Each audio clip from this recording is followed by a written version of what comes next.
ಎಲ್ಲರಿಗೂ ನಮಸ್ಕಾರ. ಇದನ್ನು ಭಾಳಷ್ಟು ಖುಷಿ ವಿಚಾರ. ಯಾಕಂದರೆ ಇಡೀ ರಾಜ್ಯದಲ್ಲೇ ಶ್ರಮಿಕ ವಸತಿ ಶಾಲೆ ಇದೇನು ಇವತ್ತು ಭಾಳಷ್ಟು ಕಡುಬಡವರು, ಇವತ್ತೇನು ಲೇಬರ್ ಕ್ಲಾಸ್ ಅಂದರೆ ಕಾರ್ಮಿಕ ಕಾರ್ಡ್ಗಳು ಯಾರ ಹತ್ರ ಇದ್ದಾವೆ, ಇವತ್ತೇನು ಕಲ್ಲು ಹೊಡೆಯಂಥವ್ರು ಆಗಿರಲಿ, ಅದೇ ರೀತಿ ಮನೆಗಳು ಕಟ್ಟಂಥವ್ರು ಆಗಲಿ, ಈ ಲೇಬರ್ ಕ್ಲಾಸ್ ಜನಗಳು ಏನಿದ್ದಾರೆ ಇವ್ರಿಗೋಸ್ಕರ ರಾಜ್ಯ ಸರ್ಕಾರ ಹೊಸ ಶಾಲೆ ತೆರಿಬೇಕಂತ ನಿಟ್ಟಿನಲ್ಲಿ ಇವತ್ತು ಸುಮಾರು 25 ಕೋಟಿ ರೂಪಾಯಿ ಕುರುಗೋಡಿನಲ್ಲಿ ಸುಮಾರು 350 ಜನ ಏನು ಮಕ್ಕಳಿಗೆ ಕುಟುಂಬಗಳಿಗೆ ಇವತ್ತೇನು 25 ಕೋಟಿ ರೂಪಾಯಿ ನಾವು ಶಾಲೆ ಕಟ್ಟಕತ್ತೀವಿ. ಹಂಗಾಗಿ ಭಾಳಷ್ಟು ಖುಷಿ ಆಗ್ತಿದೆ. ಯಾಕಂದರೆ ಇಂಥ ಕಾರ್ಯಕ್ರಮ ಬಡವ್ರಿಗೆ ಕೊಡೋಂಥ ಕಾರ್ಯಕ್ರಮ. ಯಾಕಂದರೆ ಒಂದು ಹೈಟೆಕ್ ಸ್ಕೂಲಲ್ಲಿ ಮಕ್ಕಳಿಗೆ ಓದ್ಸೋಕ್ಕೆ ಸಾಮಾನ್ಯ ಬಡವ್ರಿಗೆ ಆಗಲ್ಲ. ಹಾಗಾಗಿ ಇಂಥಲ್ಲಿ ಅಂದರೆ ಗ್ರೌಂಡ್ ಇರ್ತೈತೆ, ಸ್ಕೂಲ್ ಇರ್ತೈತೆ, ಹಾಸ್ಟೆಲ್ಗಳು ಇರ್ತವೆ. ಹಾಗಾಗಿ ಇಂಥ ಶಾಲೆ ಇಡೀ ರಾಜ್ಯದಲ್ಲಿ ನಮ್ಮ ತಾಲೂಕಿಗೆ ಬಂದಿರೋದು ನನ್ನ ಅದೃಷ್ಟ ಅಂತ ಭಾವಿಸ್ತೀನಿ.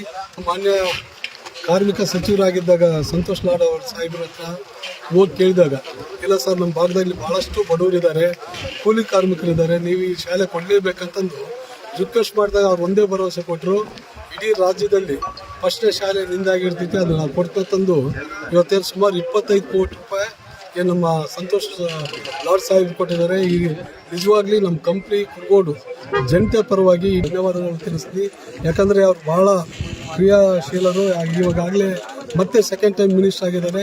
ಅವ್ರು ಒಳ್ಳೆಯ ಖಾತೆ ಕೊಟ್ಟರೆ ಮುಂದಿನ ದಿನಗಳಿಗೆ ಭಾಳಷ್ಟು ಬದಲಾವಣೆ ಆಗ್ತೈತಿ. ಅಂಥವ್ರಿಗೆ ದೇವರು ಹೆಚ್ಚಿನ ಮಟ್ಟದಲ್ಲಿ ಆಶೀರ್ವಾದ ಮಾಡಲಿ ಅಂತ ನಾನು ನನ್ನ ಕ್ಷೇತ್ರ ಮತ್ತು ಜನತೆ ಪರವಾಗಿ ವಿನಂತಿ ಮಾಡ್ಕೊಳ್ತೀನಿ. ಹಾಗಾಗಿ ಇದೇ ಜಾಗದಲ್ಲಿ ಇವತ್ತೇನು ಕುರುಗೋಡು ಭಾಗದಲ್ಲಿ ತಾಲೂಕು ಕ್ರೀಡಾಂಗಣ ಇಲ್ಲ, ತಾಲೂಕು ಕ್ರೀಡಾಂಗಣ ಕೂಡ ಈಗಾಗಲೇ ಏನು ಮಂಜೂರಾಗಿದೆ. ಅದಾದಮೇಲೆ 16 ಎಕರೆ ಜಾಗ ಭಾಳ ವರ್ಷಗಳಿಂದ ನಾವು ಕೊಡ್ತೀವಿ ಅಂತ ಹೇಳಿದ್ವಿ. ಈಗಾಗಲೇ ಜಾಗ ರೆಡಿ ಇದೆ. ಅಂದರೆ ಜಾಗ ರೆಡಿ ಇದ್ರೂ ಕೂಡ ಡೆವಲಪ್ಮೆಂಟ್ ಮಾಡಿಕೊಡೋಣ ಅಂತ. ಅಂದರೆ ನಾವೇನು ಇವತ್ತು ರಸ್ತೆ ಇರಲಿ, ಟ್ರೈನ್ ಇರಲಿ, ವಿದ್ಯುತ್ ಇರಲಿ, ಕುಡಿಯೋ ನೀರಿನ ವ್ಯವಸ್ಥೆ ಇರಲಿ, ಶಾಲೆ ಇರಲಿ, ಅಂಗನವಾಡಿ ಇರಲಿ, ಪಾರ್ಕ್ ಇರಲಿ, ಪೂರ ಡೆವಲಪ್ಮೆಂಟ್ ಮಾಡಿ 16 ಎಕರೆ ಕುರುಗೋಡು ಜನತೆಗೆ ಕೊಡಬೇಕೆಂಬ ನಿಟ್ಟಿನಲ್ಲಿ ಅದು ಕೂಡ ಸುಮಾರು 10 ಕೋಟಿ ರೂಪಾಯಿ ವೆಚ್ಚದಲ್ಲಿ ಆದಷ್ಟು ಬೇಗ ಅಭಿವೃದ್ಧಿ ಪಡಿಸಿಕೊಡ್ತು ಅಂತ ಹೇಳಕ್ಕೆ ಕಷ್ಟಪಡ್ತೀನಿ. ಇನ್ನು ಹೆಚ್ಚೆಚ್ಚು ಅಭಿವೃದ್ಧಿ ಕೆಲಸಗಳು ಇನ್ನೂ ಭಾಳಷ್ಟು ಬಾಕಿ ಇದ್ದಾವೆ. 100% ನಮಗಿನ್ನೂ 1-1.5 ವರ್ಷ ಏನು ಟೈಮ್ ಇದೆ.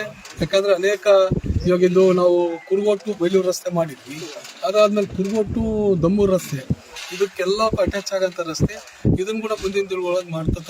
ಅದಾದಮೇಲೆ ಇವತ್ತೇನು ಭಾಳ ದಿನಗಳಿಂದ ಬೇಡಿಕೆ ಏನು ಬೋವಿ ಸಮುದಾಯ ಭವನ ಇರಲಿ, ನೇಕಾರ ಸಮುದಾಯ ಭವನ ಇರಲಿ, ಅದೇ ರೀತಿ ವಾಲ್ಮೀಕಿ ಸಮುದಾಯ ಭವನ ಇರಲಿ, ಅದೇ ರೀತಿ SC ಅಂದರೆ ಅಂಬೇಡ್ಕರ್ ಸಮುದಾಯ ಭವನ ಇರಲಿ, ಕನಕ ಸಮುದಾಯ ಭವನ ಇರಲಿ, ಗೊಲ್ಲ ಸಮುದಾಯ ಭವನ ಇರಲಿ, ಮಡಿವಾಳ ಸಮುದಾಯ ಭವನ ಆಗಿತ್ತು.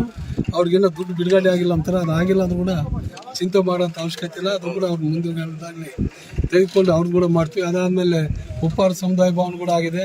ಆ ಜಾಗದ್ದು ಒಂದು ಸ್ವಲ್ಪ ಪೆಂಡಿಂಗ್ ಇದೆ, ಅದು ಕೂಡ. ಹಾಗಾಗಿ ಇವಾಗೇನು ಮಿನಿ ವಿಧಾನಸೌಧ ಭಾಳ 1-1.5 ವರ್ಷ 2 ವರ್ಷ ಆಯಿತು ಕಟ್ಟಿ. ಅದಕ್ಕೇನು ಮುಂದೆ CC ಕಂಪೌಂಡ್ ಇಲ್ಲ. ಹಾಗಾಗಿ ಇವತ್ತು ಕೂಡ 3 ಕೋಟಿ ರೂಪಾಯಿ ವೆಚ್ಚದಲ್ಲಿ ಅದನ್ನ CC ಕಂಪೌಂಡು ಏನು ಭೂಮಿ ಪೂಜೆ ಮಾಡಿದ್ದೀನಿ, ಅದನ್ನು ಕೂಡ ಆದಷ್ಟು ಬೇಗ ಮುಗಿಸಿ ಇವೆಲ್ಲ ಉದ್ಘಾಟನೆ ಬರುವಂಥ ದಿನಗಳು ಭಾಳ ಹತ್ರ ಇದ್ದಾವೆ. ಹಾಗಾಗಿ ಇನ್ನೂ ಹೆಚ್ಚಿನ ಮಟ್ಟದಲ್ಲಿ ಕುರುಗೋಡು ಅಂದರೆ ಒಂದು ಬೇರೆ ರೀತಿಯಲ್ಲಿ ತಗೊಂಡು ಹೋಗ್ಬೇಕೆಂಬ ಭಾಳಷ್ಟು ಆಸೆ ಇದೆ. ಹಾಗಾಗಿ ಮುಂದಿನ ದಿನಗಳಲ್ಲಿ ಡಬಲ್ ರೋಡ್ಗಳು ಕೆಲವೊಂದು ಯಾವುದು ಬಾದಾಟಿ ರೋಡ್ ಇರಲಿ, ಇವೆಲ್ಲ ಆಲೋಚನೆಗಳಿದ್ದಾವೆ.